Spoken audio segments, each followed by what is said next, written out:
Nakadikit ko lang. Ito. Ano dito? Hindi, naglakad yung mga bata. Okay, wala pa. Hintay ko na si Vice Chief.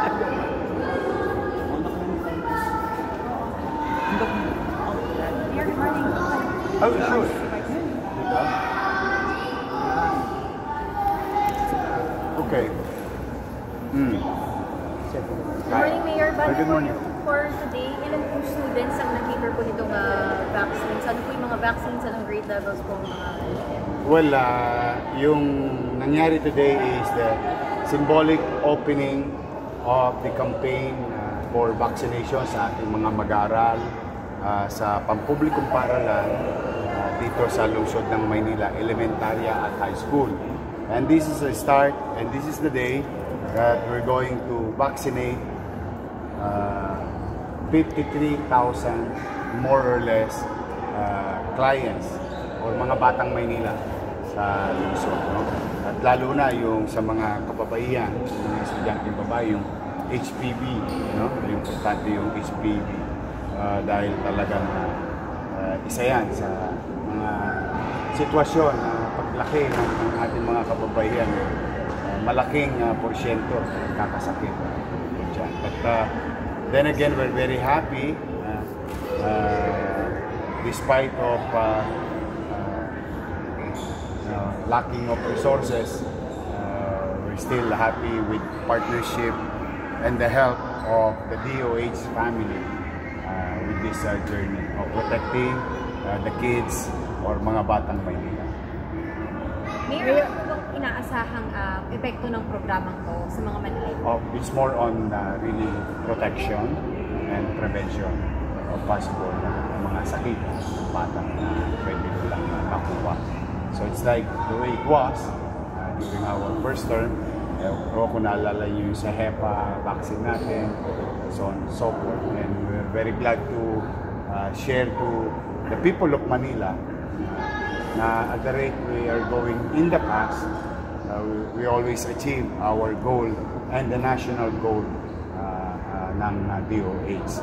So we are hoping that in the coming days, parents and children will participate in the program. Kasi tingnan ninyo, in line with this protection sa ating mga batang Manila, today, if I may say, we are almost in a critical situation with regard to the leptospirosis infection. This is our second week of dry days.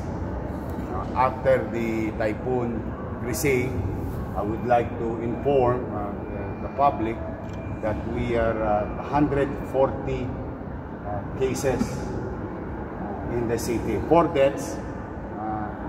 Nalulungkot tayo. May sumakabilang buhay dahil sa infeksyon ng leptospirosis. But why am I saying that kailangan mag-ingat ang taong bayan? Because of the flooding, 140 cases, that is 0.73% attack rate. So that is above the average of 0.5. So that's why nananawagan ako sa ating mga kababayan sa mga barangay. While we're having a flood control project problem in our own little way to 896 barangays, we must continue and pursue declogging our drainage system. Kahit man lang sa mga kanal natin, mabawasan natin ang espasyo o bara sa ating mga imbornal. Second, yung mga stagnant water o pwede sa ating mga barangay, ay tulungan na natin alisin ito. Baka ito naman ang susunod na maging problema natin o yung dengue problem. But for now, we are after to protect our children. The same manner, we are facing another challenges, yung after effect ng flooding.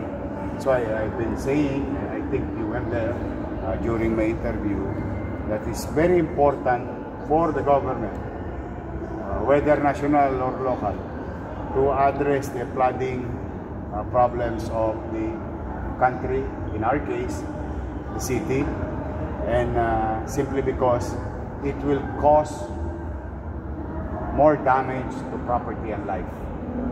Ngayon natin mararamdaman. And in fact, kanina nag-uusap kami ni Director Dr. Padilla ng Manila Health Department.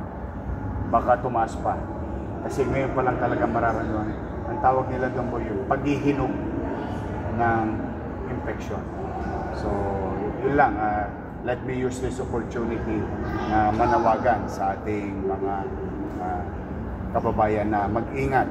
Hanggang maaari, katulad ngayon, medyo tuyo naman, walang baha, pero pag may baha, samang areas, mag-iingat kayo. Huwag kayo masyadong magpa-expose sa baha dahil it's really dangerous.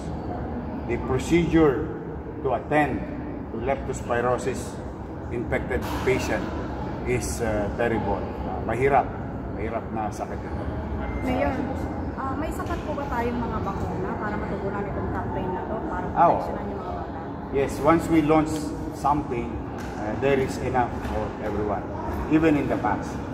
Kaya masinop na inaano yan, binabantayan, ini-implement ng Manila Health Department at ng DOH. Mayor, may lang po ba yung Manila LGU regarding po dun sa situation ngayon po sa PGH na overcapacity? Paano po yung mga ibang Manileño na hindi na pumakomplete ng hospital? Ay, kami naman, willing tumulong. Ang hospital, I always believe that bawat buhay mahalaga. Bawat buhay may halaga.